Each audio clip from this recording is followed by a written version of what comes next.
Congressman Randy Forbes, Republican Committee on Armed Services, Judiciary Committee. Congressman, thanks for making time with us. Well, John, it's always great to be with you. Thank you so much. We got a lot to cover, short period of time. Let's get right to it. New report out Wednesday, Social Security insolvent by 2032. Social Security Disability Trust Fund insolvent 2016. Now, the way I read insolvent means no more money. What happens?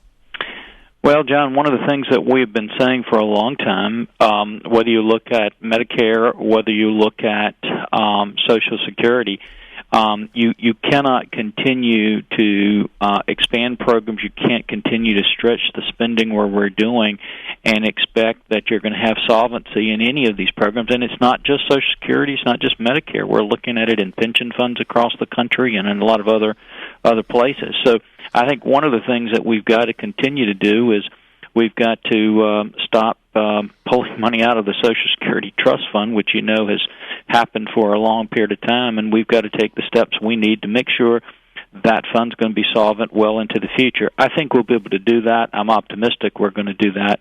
And actually, we can do that with Social Security at some of the other funds that are going to be actually even more challenging. Which are? Well, Medicare, for example, what we're doing with the whole healthcare industry is you just see these prices going through the roof, and I think we're on the wrong course in terms of what we've done with the healthcare bill in terms of expanding cost for healthcare, which is going to come back to roost very, very quickly. Next year, we're going to get a lot of businesses hit with this, tax on their healthcare. You're going to see premiums continue to spike, and as you can see, those kind of things, it's going to put a huge toll on our healthcare system. Look, there's no question, and part of this whole deal ties back into the Internal Revenue Service. You've got legislation right now which is trying to basically get to the bottom of what's going on with the IRS as far as targeting and nonprofit groups and other things. Where are we with the Internal Revenue Service now? Well, the Internal Revenue Service has just totally gone off course in the last, I'd say probably 2 decades, but the last 6 or 7 years, it's really become, in many of our views, almost a partisan operation. If you go back even to the 80s, one of the things in the 80s that you would find would be that when you brought top-level people from the Internal Revenue Service in, John, they would sit down and say, our role is to not put people out of business. It's to do justice. We want to work out to make sure people are paying their taxes. We want to get a compliance program. We want to, continue to work this, but we want to be fair in the situation. In the last several years, the IRS basically walks into somebody and feels that they're a crook before they start in. And we've seen now, it's overwhelming evidence that they've targeted conservative groups with what they've done. We see these memos that they hide. We see the absolutely ludicrous behavior of some of their leadership. And I don't think very many people have much trust in the IRS now and in their objectivity. And so we have got to rein that in, and the best way you can rein that in is with their funding. At the end of the day, what's frustrating, Congressman Forbes, to a lot of people is Congress controls the funding. So we're always threatening. We always hear the Republicans threatening about withholding funding of certain things like the IRS, but then that doesn't ever happen. So that builds a level of frustration with people, like, when are we actually going to get anything done here? John, I think that's one of the big things. If you take anybody that's used to serving in business, when in a business situation you can walk in, you can make a decision, and you can implement it because you normally have a hierarchy that can do that. If you look at how our country was set up by the Founding Fathers, we can blame them if we want to. They thought it was a pretty good system. But the problem is you've got 435 members of Congress, 100 members of Senate. You've got some very arcane rules in the Senate. And then you've got an executive branch that has an enormous amount of power. And then the other thing that we've seen is, quite honestly, Congress, I believe, has ceded a lot of their power in the last several decades to the executive branch and to the judiciary. And we see this activism that's coming up from the judiciary. And so to be able to get those spending bills, remember, you don't just need majorities. You need veto-proof majorities because of the president vetoes them. you can't get them in. The key thing that you can do, though, is you can continue to make sure that we're not passing bills that are funding the IRS. So while we don't always have the opportunity to get the legislation that we want to kind of reverse some of this stuff, we can hold the line on which bills do get passed out of here, because it still has to pass out of the House and the Senate before it becomes law. Congressman, I want to get to the Iranian deal. Now it's leaking out. Susan Rice, in an interview yesterday, one of the advisors to President Obama, National Security, saying, yes, there's certain aspects of the deal that has not been made public. Congress doesn't know what it is, but rest assured, everything is fine. It's going to be fine. The Iranians were celebrating in the streets. Their prayer leader, the Friday after the deal got signed, was leading a prayer for Americans to die with an AK-47. What's the story with this? Well, John, I think Prime Minister Netanyahu probably summed it up best. He always has a way of getting right to the heart of most issues. He said this is a historic mistake, and it is an historic mistake. This administration wants so much to get a deal, so they can put it in a checkoff box, that they can say, look what we did, that they're really selling the United States under the bus. I am seeing a growing movement up here between Republicans and Democrats, who every time they walk out of any kind of briefing from the administration are just shaking their heads and saying, we can't believe that they're spinning this the way they're spinning it. And here's the bottom line, John. If you're in Iran, you should be celebrating in the streets, because, this deal doesn't even attempt, it doesn't have it as its goal to stop Iran from getting a nuclear weapon. All it does is, at its best, if it works, delay them from getting a nuclear weapon. And so when we fast forward maybe 5-6 years down the road, they're going to be stronger economically. They're going to be stronger as a world power and in the world order. But most importantly, we're going to release between $100 and $150 billion of assets. Now, those numbers sometimes just go over people's heads, but let me just put it in perspective of what those things could do. We have 11 aircraft carriers. For that money, you could replace or build a fleet of 11 aircraft carriers. The Ohio-class replacement, which carries 70% of our nuclear deterrent, we could replace that entire fleet for $100 to $150 billion.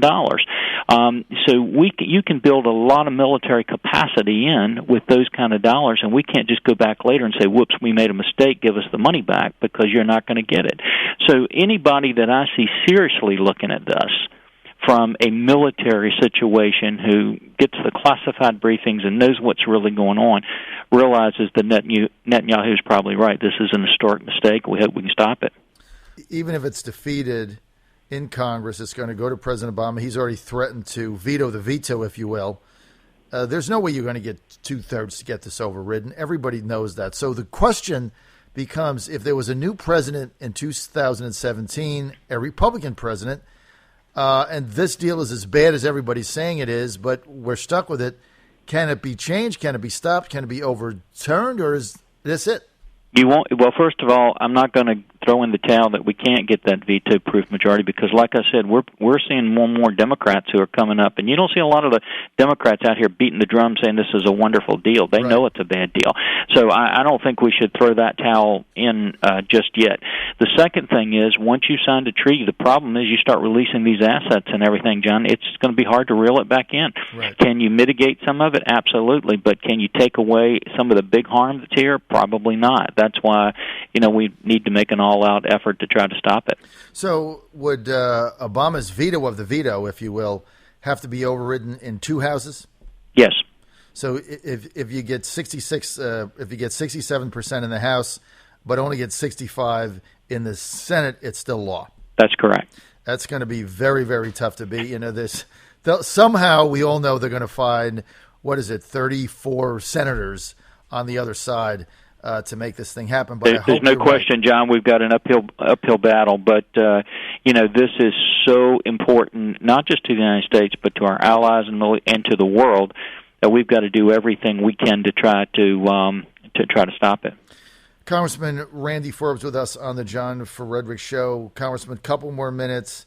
Tragic events happening the other day. 4 Marines shot, 1 sailor now dead.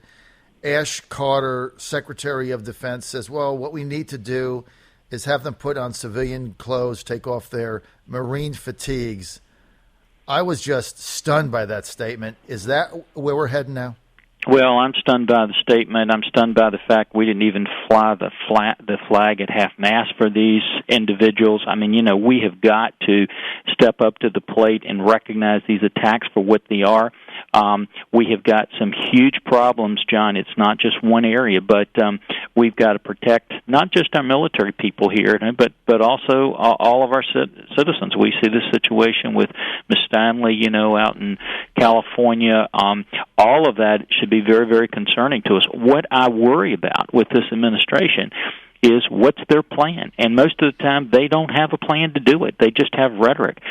We had a hearing with the Judiciary Committee the other day just to look at some of the stuff we're having with their release of criminal illegal aliens in this country. John, it was staggering to me that the Secretary of Homeland Security didn't have a clue what we were doing to try to identify gang members who are here illegally before we just release them.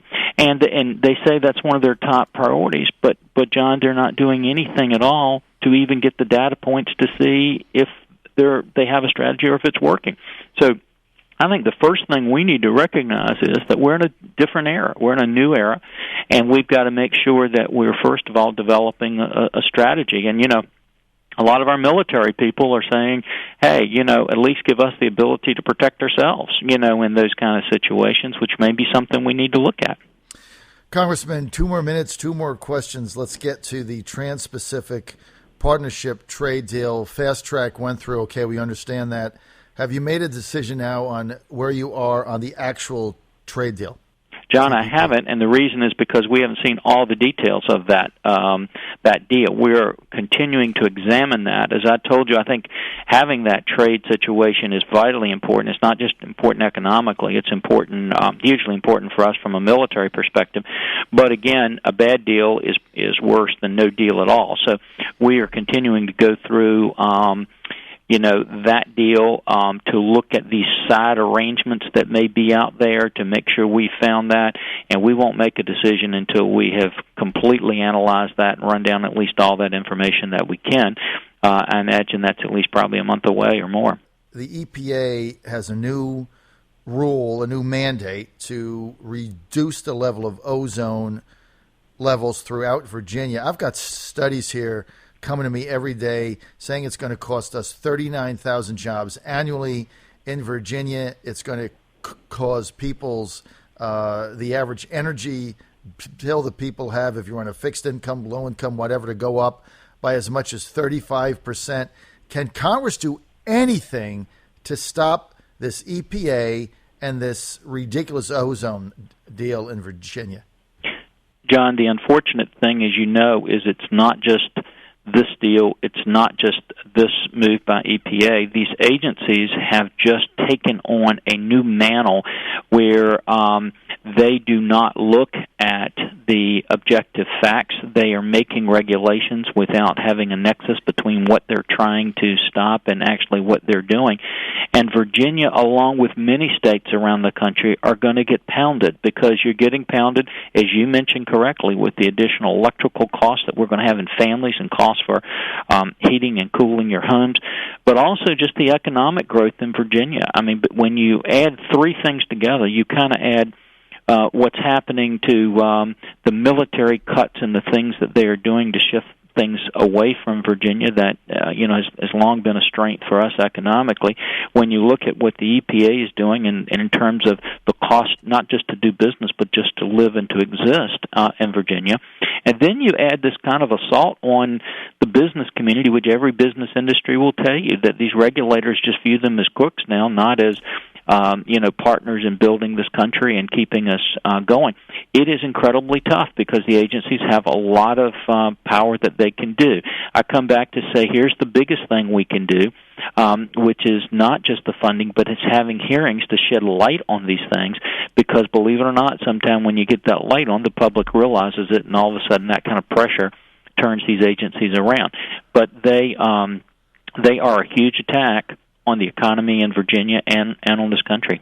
All right, I 100% agree. You can't change anything until you tell people and show them exactly what's going on. And I think if you have that type of a scenario that you just laid out, it's going to make a big difference because, this ozone thing in Virginia, Congressman, so one of these things that's under everybody's radar screen. Nobody understands it, but it can be a total disaster for our state, as you so well articulated. Sir, we're out of time. We want to thank Congressman Randy Forbes for being with us. As always, his candor appreciated. You want more info, real easy, go to Forbes.house.gov. That's Forbes.house.gov. Congressman, thanks for being with us, sir. John, it's always a pleasure. Have a great day.